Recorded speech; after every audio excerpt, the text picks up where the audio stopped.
16세기에 우리가 잘 아는 대로 종교개혁이라는 중요한 역사적인 사건이 일어났습니다. 그것을 통해 교회는 옳은 교리가 다시금 확립되고 올바른 성경적인 가르침이 다시 강조되었습니다. 성경의 바른 내용들을 체계화하고 신앙 고백서를 마련하며 그 교리를 수호하는 데 집중하였습니다. 하나님의 역사적 섭리 가운데 그 덕분에 중세의 교리적 그리고 도덕적으로 부패했던 교회로부터 교회는 개혁을 이뤄낼 수 있었습니다. 또한 신학적으로 풍성한 저술과 교의학의 발전을 이루어 우리 같은 후대들이 지금 그 이익을 톡톡히 보고 있는 것입니다. 하지만 당시에 한편으로는 신앙을 지나치게 지적이고 논쟁적으로 만들고 성도의 영적 열정과 경건 생활이 식어가기 시작하는 부작용이 일어나기도 하였습니다. 후대에 이 시기를 두고 종교개혁의 열매를 계승한 이 시대가 점차 생명력을 잃었다라고 하여서 이 시대를 통틀어서 죽은 정통으로 보는 견해도 등장하였습니다. 말하자면 옳은 교리 그 자체는 성령 충만과 성결한 삶을 놓치지 않습니다. 하지만 이 옳은 교리를 계승 발전시키는 과정에서 사람들이 한쪽만 강조하고 한쪽을 놓치게 되었던 것입니다. 이에 17세기 후반 이후에 독일을 중심으로 기독교사에 의미 있는 변화가 일기 시작했습니다.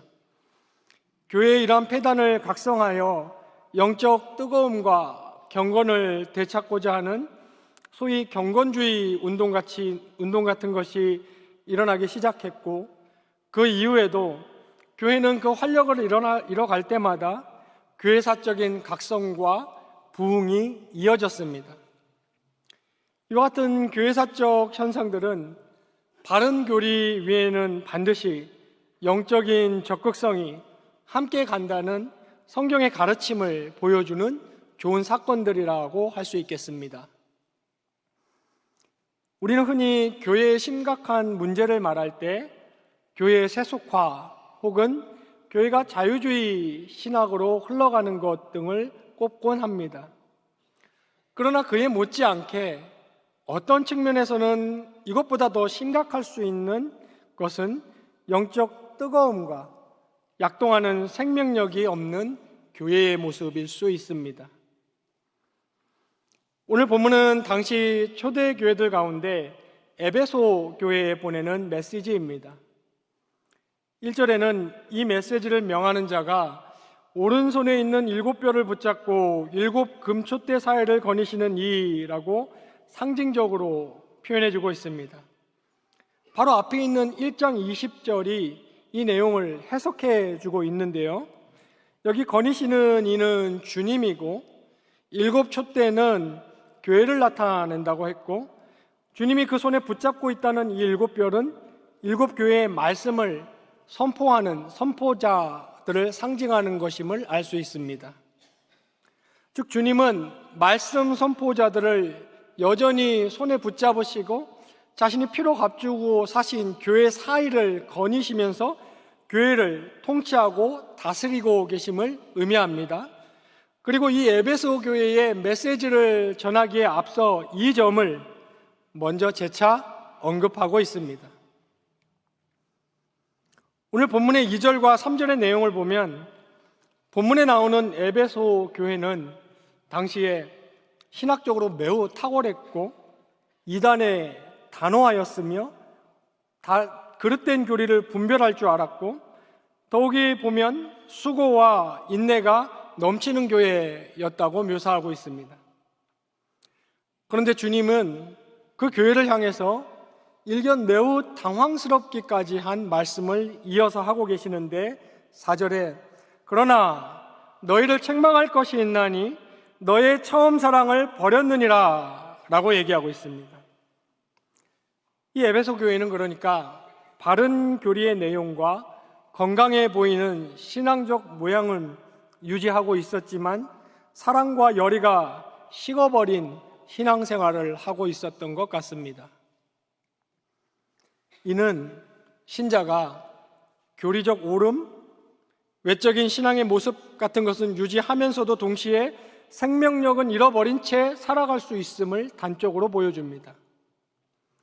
그리고 오늘 본문을 통하여 이와 같은 모습은 단지 아쉬움으로 남는 것이 아니라 주님이 책망하고 계시는 모습임을 우리는 알 수 있습니다. 책망에 그치지 않고 주님은 처방책을 함께 주시는데요. 5절에 생각하고 회개하여 처음 행위를 다시 가지라고 하셨습니다. 여기 생각하다는 말은 기억하다로 번역해도 됩니다. 어디서 떨어졌는지를 생각하고 그리고 어디서, 즉 기준이 무엇인가 생각해 보라는 것입니다.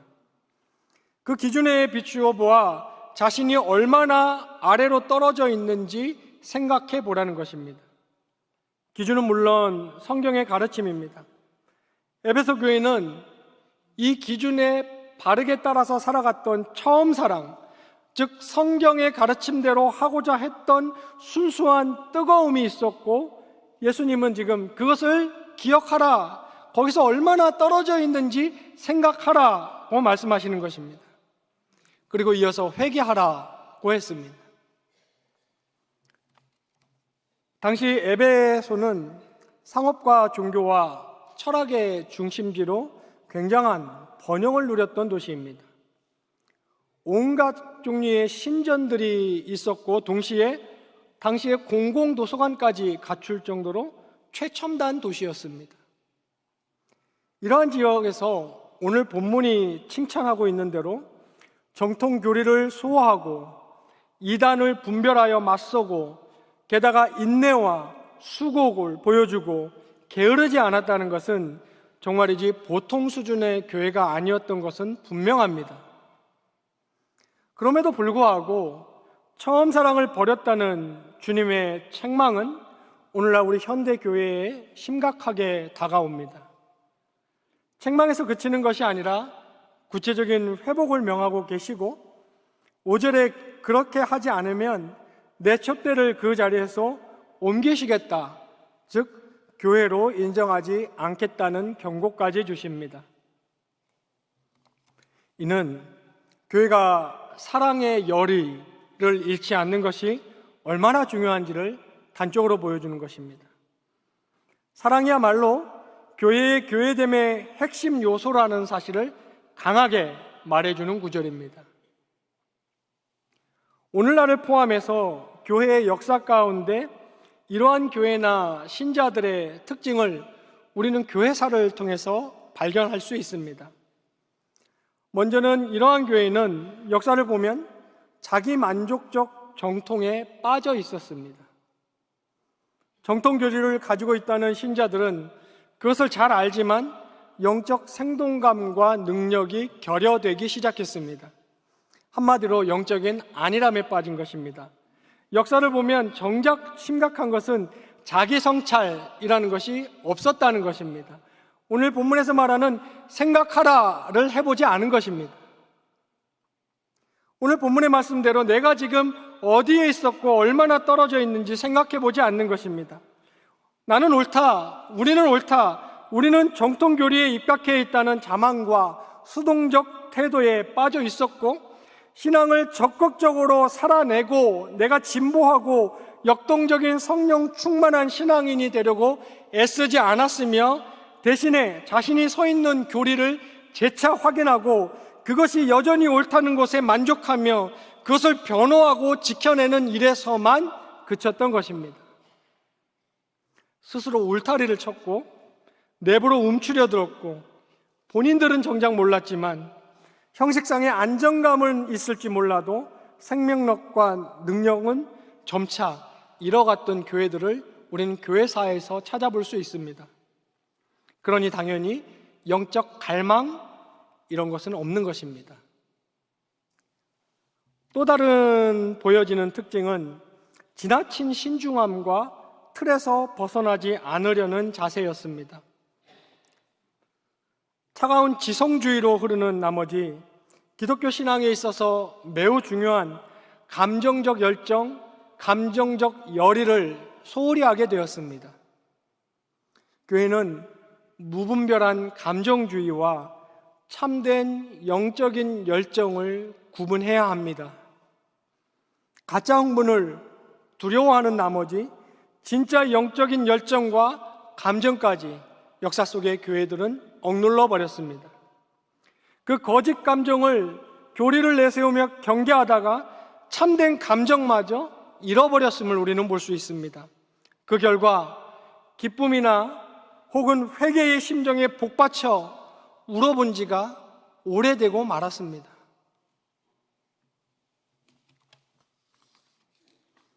바울은 고린도전서 14장에서 모든 것을 품위 있게 하고 질서대로 하라라고 명하면서도 데살로니가전서 5장에서는 성령을 소멸하지 말라고 말하고 있습니다. 정통 교리 위에 서서 품위 있고 질서 있고 인내와 수고와 성실이 있다고 해서 사랑과 성령이 충만한 것은 결코 아닙니다. 이것이 이것을 보장하는 것이 아닙니다. 본문의 에베소 교회가 바로 그러한 교회였습니다. 질서 있는 정통 교리는 성령의 역사와 절대 분리되지 않습니다. 참된 진리의 질서는 그 진리의 불, 말씀의 불, 성령의 불과 언제나 함께 갑니다. 이러할 때 교회는 살아서 움직이는 교회가 됩니다.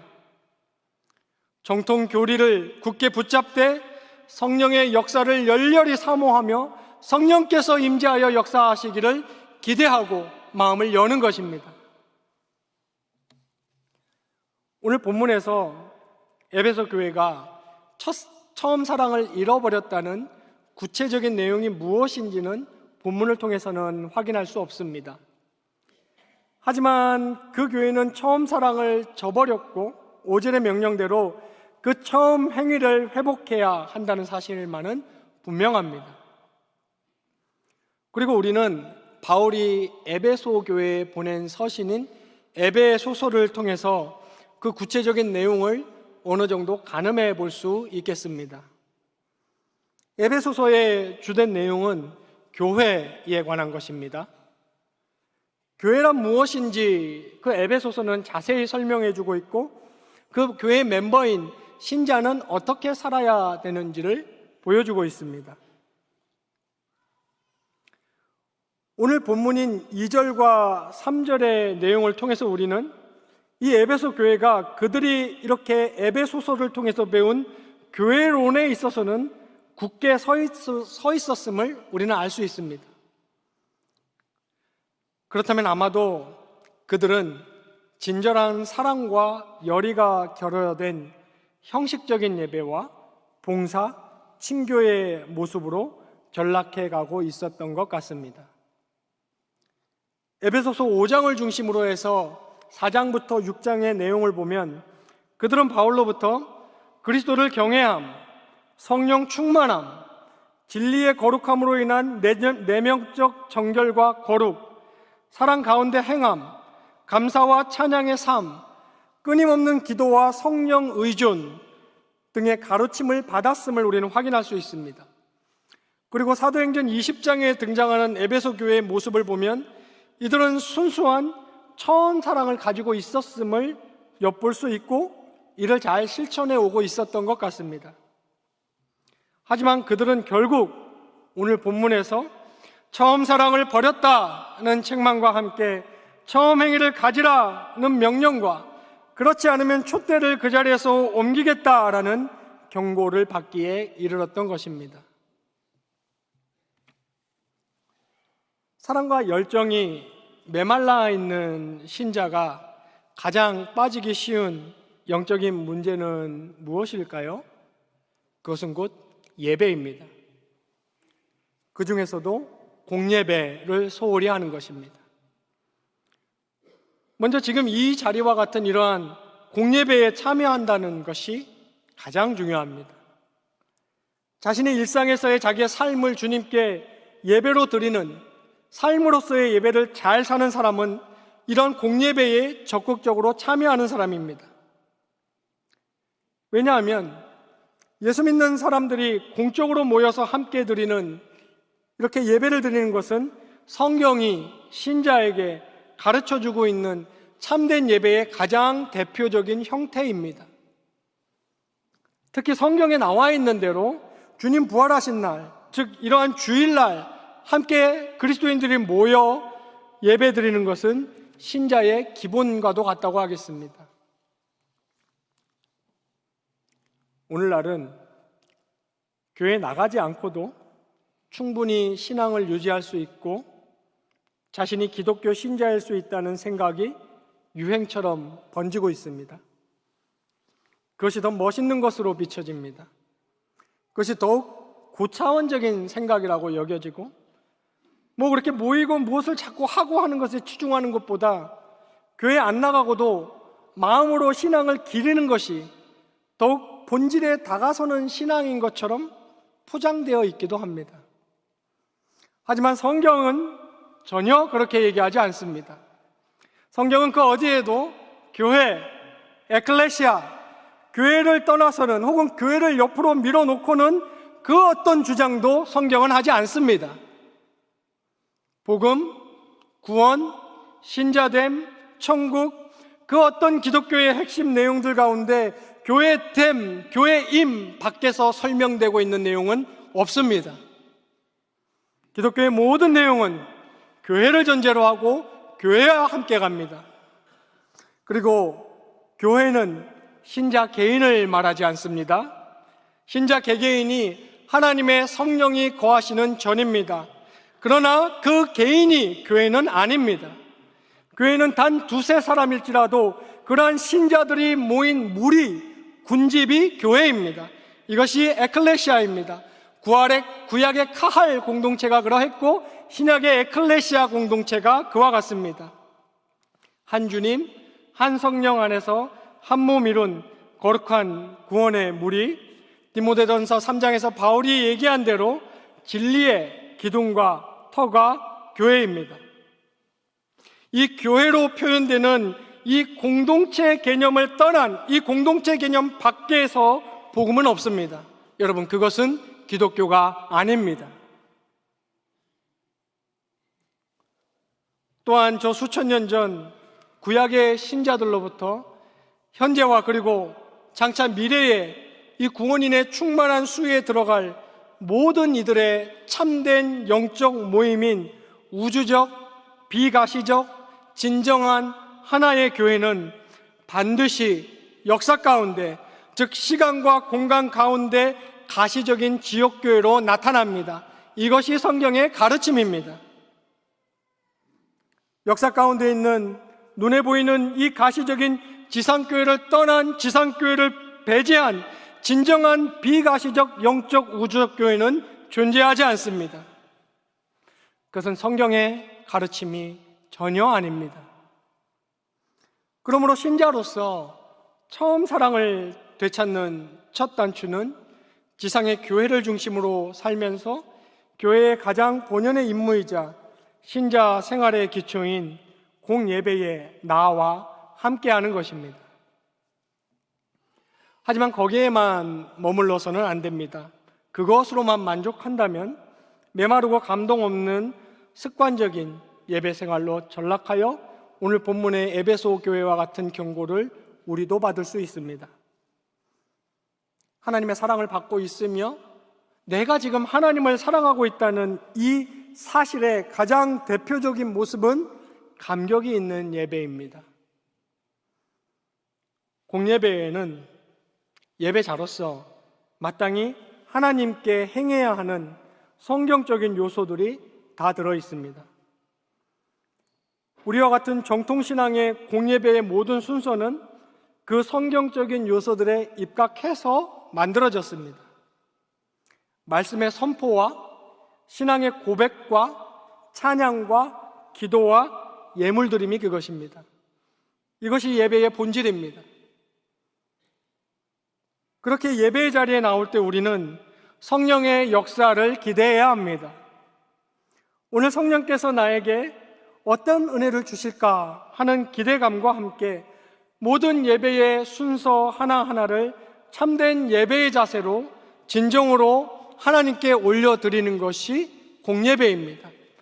그런 공예배의 바른 모습을 보이는 자가 일주일 동안 자신의 삶의 예배에서도 바른 예배자, 바른 신자로 살아갈 수 있는 것입니다.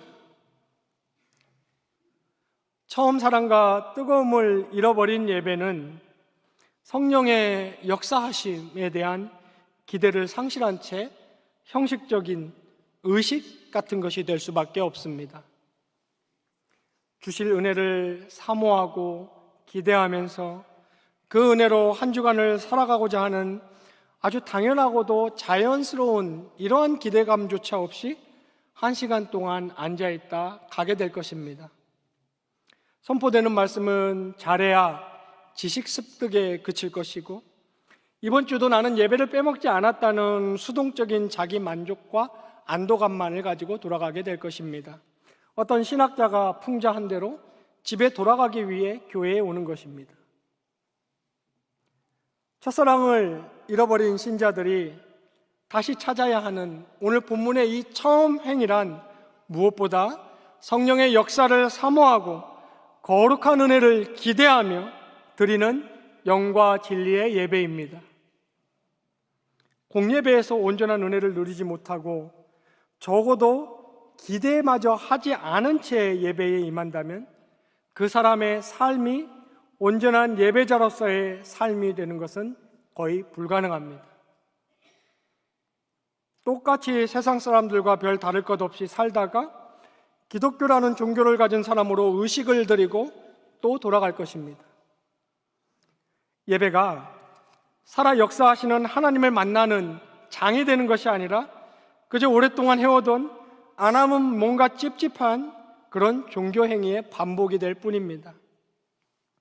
진리의 말씀, 지금 나에게 필요한 말씀, 내 영혼을 파고들어 정화시키고 내 삶을 변화시키는 힘이 있는 말씀이 선포되기를 기도하고 정직하고 겸손하게 기다리는 것이 아니고 자신을 편안하게 놔두는 메시지, 듣기 좋은 말, 나에게 자극을 주지 않는 소리만을 찾아 나서게 될 것이고, 그러한 사람에게는 성경이 말하는 영적인 생명력이 없으며 영적으로 결코 아무 일도 일어나지 않습니다. 예배의 모습이 그러하기에 우리의 봉사와 교제의 모습 또한 진정한 동기에서 발휘되기 힘든 것은 당연하다고 하겠습니다. 에베소서 1장 15절에 보면 바울이 이렇게 말합니다. 이로 말미암아 주 예수 안에서 너희 믿음과 모든 성도를 향한 사랑을 나도 알고 라고 했습니다. 그러니까 이 에베소 교회는 모든 성도를 향한 사랑이 분명했던 교회였습니다. 더욱이 에베소서 3장에서 바울은 사랑 가운데 뿌리가 박혀야 함을 말했고, 계속해서 4장에서도 사랑 가운데 서로 용납하라며 사랑의 중요성을 강조했습니다. 하지만 오늘 본문을 보니 그 사랑을 버렸던 것입니다. 교회 봉사라는 것은 결국 영혼을 살리고 양육하는 일을 위한 것입니다. 영혼 전도와 영혼 양육이 교회 본연의 사명을 이고 그것을 위한 일환이 교회의 여러 헌신과 봉사의 모습으로 나타나는 것입니다. 교회 내의 여러 다양한 형태의 교제라는 것 역시 그렇습니다. 즉 교회의 봉사와 교제는 이 그리스도의 몸인 교회를 세워나가는 것입니다. 우리가 소위 사랑장이라고 부르는 고린도전서 13장을 보면 사랑의 성격이 단적으로 잘 표현되어 있습니다. 거기에 보면 사랑의 본질이 감정과 정서에 관한 것이 아니고 의지와 행동에 관한 것임을 확인할 수 있습니다. 그렇게 오늘 본문에서도 버렸던 처음 사랑을 되찾는 방식으로 처음 행위를 가지라라고 말하고 있는 것입니다. 그러므로 영혼을 살리고 양육하기 위한 교회 봉사의 본질은 무슨 프로그램이나 재정 확보에 달린 것이 아닌 하나님과 형제 자매의 이웃을 향한 진정한 사랑의 마음과 그 사랑의 실천에 달려 있는 것입니다. 에베소 교회는 이 처음 사랑을 버렸던 것입니다. 그리고 그 모양과 형식만 남아 있었던 것입니다. 교회는 단순한 조직이나 모임이 결코 아닙니다. 교회는 성령의 능력으로 살아 움직이는 유기적 공동체입니다.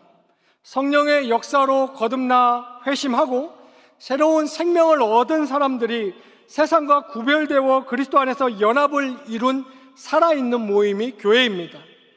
그렇기 때문에 공통된 이 영적 생명이 매우 자연스럽고 유기적으로 우리 성도들 사이에 형성되어 있는 곳이 교회입니다.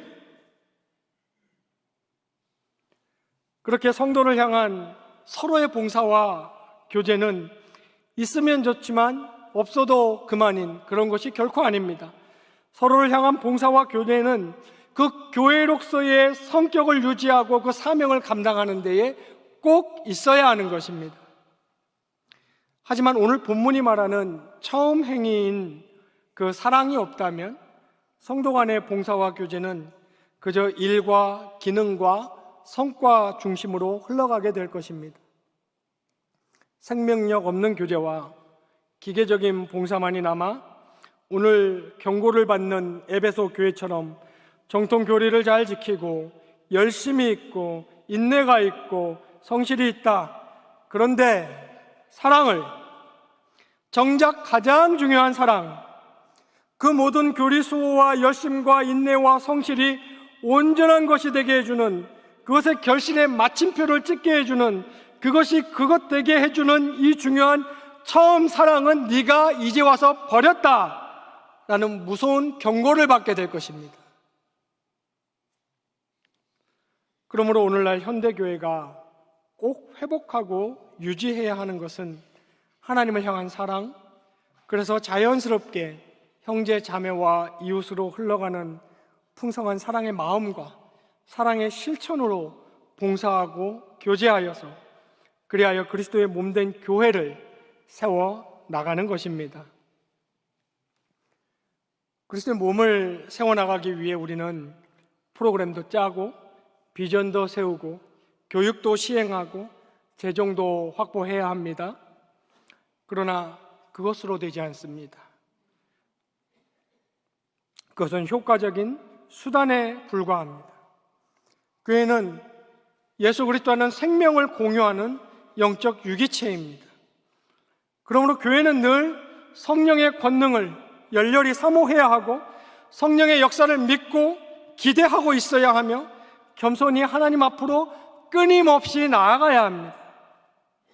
인간적인 생각이나 방법이나 수단을 내려놓고 교회가 과거 부흥의 역사를 경험할 때 맛보았던 그 하나님의 주권적인 역사와 성령 충만의 능력을 다시 간구할 줄 알아야 하는 것입니다. 처음 사랑과 거룩한 열정을 교회는 반드시 회복해야 하며 그리스도와 그 교회를 향한 이 진실한 사랑과 뜨거운 열심을 되찾을 때만이 지상의 교회는 종교기관이 아닌 이 시대의 영적인 영향력을 발휘할 수 있습니다. 성도 여러분, 오늘 본문에서 주님은 너희가 어디에 있었는지, 얼마나 떨어져 있는지, 그래서 어디로 회복해야 하는지 생각하라, 회개하며 다시 처음 행위를 가지라고 하십니다. 5절에 만일 그리하지 아니하면 내가 내게 가서 내 숫돌을 그 자리에서 옮기리라 라고 하셨습니다. 하지만 7절에 귀 있는 자는 성령이 교회들에게 하시는 말씀을 들을지어다 이기는 그에게는 생명나무의 열매를 먹게 하리라 라며 주님의 명령대로 실천하는 자들에게 승리한 천상교회의 무리 가운데 영생복락을 누리게 하심을 재차 약속하시며 오늘의 메시지를 맺고 계십니다. 예수님께서는 에베소 교회를 향해 너희가 처음 사랑을 버렸다고 책망하셨습니다.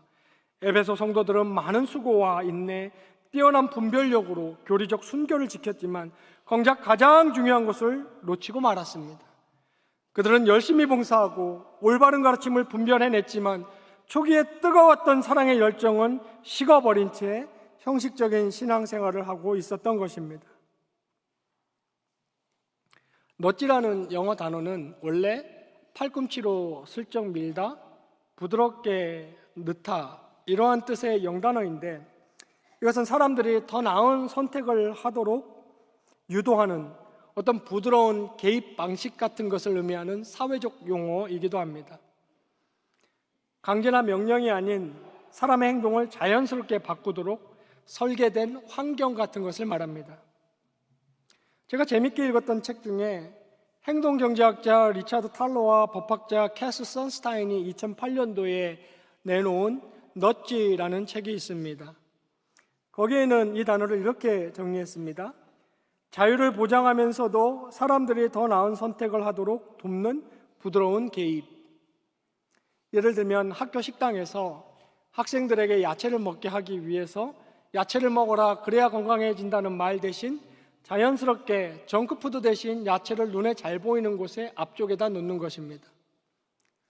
운동하세요, 전기 아끼세요라는 말 대신 계단이나 엘리베이터 같은 곳에 계단을 이용하면 수명이 얼마나 연장됩니다, 전기를 얼마나 아낄 수 있습니다와 같은 스티커를 자연스럽게 붙여놓는 것입니다.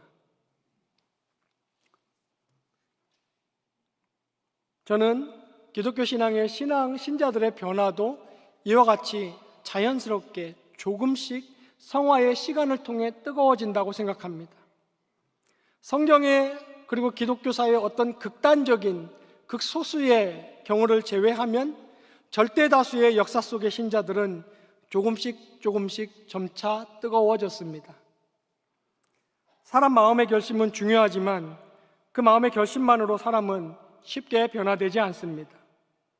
신앙 역시 결단과 결심이 중요하지만 그런 거창한 결심으로 되는 것이 아닙니다. 성령의 도우심과 역사를 바라보는 가운데 우리 자신이 연약하고 의지가 약하다는 것을 인정하고 우리는 우리 신앙의 진보와 뜨거움을 회복하기 위한 넛지를 통해 조금씩 신앙의 진보를 이루어가는 것이 저는 좋다고 생각합니다. 제가 연구했던 교회사에서도 그러한 교회의 성장을 저는 훨씬 많이 발견했습니다. 바짝 타올랐다 금세 사라져버리는 것은 앞서 경고했던 가짜 흥분일 수 있습니다. 작은 실천과 결심을 통해 조금씩 진보해 나가고 신앙이 자라가고 내 신앙이 열이 오르고 급기야는 뜨거워지며 하나님께 더 가까이 나가 뜨거운 사랑을 다시 회복하게 되는 것입니다. 이것이 성경이 말하는 성화입니다. 그러므로 여러분들도 신앙을 회복할 수 있는 넛지의 환경을 어떻게 해서든지 조성하시기 바랍니다. 잠자기 전에 내일 아침에 눈 떠서 읽을 성경 몇 구절이나 몇 장을 펼쳐놓고 잠자리에 드시든지, 알람을 맞춰놓고 혹은 같은 전도의 교우에게 혹은 교육자에게 알람을 보내서 내가 늘 자연스럽게 잊고 있었던 사랑의 뜨거움을 회복할 수 있도록 도와달라든지, 어떤 식으로도 우리는 우리의 의지의 약함을 도울 수 있는 환경을 조성해야 합니다. 경영이 펼치고 있는 신앙습관 프로젝트에 겸손히 성실히 참여함으로 조금씩 변화되어 가는 것이 좋은 방법일 수도 있습니다. 처음 사랑은 한순간에 거대한 불길로 다시 타오르지 않을 수 있습니다.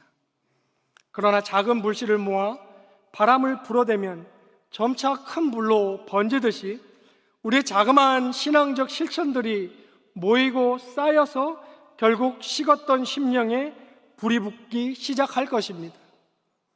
모든 작은 행동이 모여서 결국 우리의 첫사랑을 되살리는 불쏘시개가 되는 것입니다.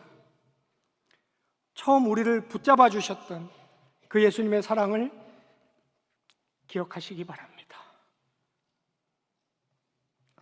사랑과 성령의 충만함을 다시 회복하시기를 간절히 소망합니다. 우리의 처음 사랑이 회복될 때 주님께서 약속하신 승리의 면류관이 우리에게 주어지고 우리 각자의 삶과 우리 교회 공동체에 성경에 나오는 이 하늘의 기쁨과 소망이 넘쳐 흐르게 될 것입니다. 주님 안에서 잃어버린 처음 사랑을 다시 되찾는 사랑과 성령의 충만한 삶을 꼭 누리시고 회복하시는 경양의 모든 성도님 되시기를 주님의 이름으로 축원합니다.